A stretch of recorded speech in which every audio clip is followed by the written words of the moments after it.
I almost quit. I'm a country boy. I'm from West Virginia. I don't know nothing about this big time stuff. I never even asked to be big. I wanted to be effective, not famous. Famous is the consequences of being effective. I didn't know nothing about being famous and I didn't like it. And so there I was. And when you first knew, everybody attacks you first and figures you out later. Because though we say you're innocent until proven guilty, the reality is you're really guilty till proven innocent. But I didn't know that then, and I was young, upstart. You have to understand that you're looking at a 60-year-old man, but you're talking about something that's happening to a guy in his late 20s with little kids. And the first time I was in the Washington Post, the article was so vicious it made me nauseous. I was so shocked that you could say that stuff about somebody you didn't even know based on assumptions and a little bit of this and a little bit of that. They piece it all together and you don't get to say anything back. So I decided I don't want this.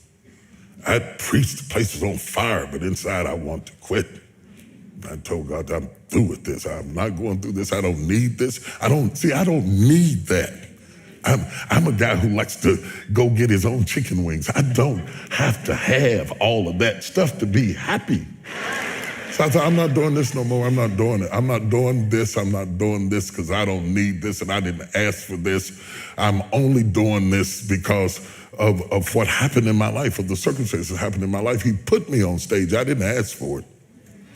And when I saw how much it cost, I thought, you can have that right back here. You have that right back up in here. I don't need it. So I was mad inside and I was hurt. And I stayed up in the fellowship with the pastors because I didn't want to go back to my room and sulk in my own sorrows.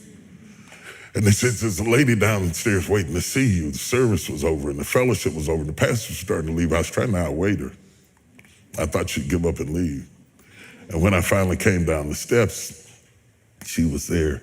And she was just a willowy bit of a woman.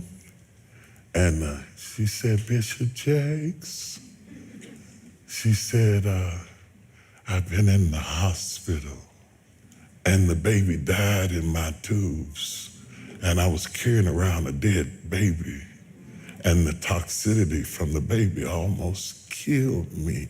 Wow. And she said, the only thing that kept me alive was hearing you preach. She said, if you hadn't been preaching to me every day, I swear I would have died. And then she looked at me and she said, it's for us. It's not for them. It's for us. It hit me so hard. I didn't even get her name. I got in the car and cried all the way back to my room because she reminded me why I was there.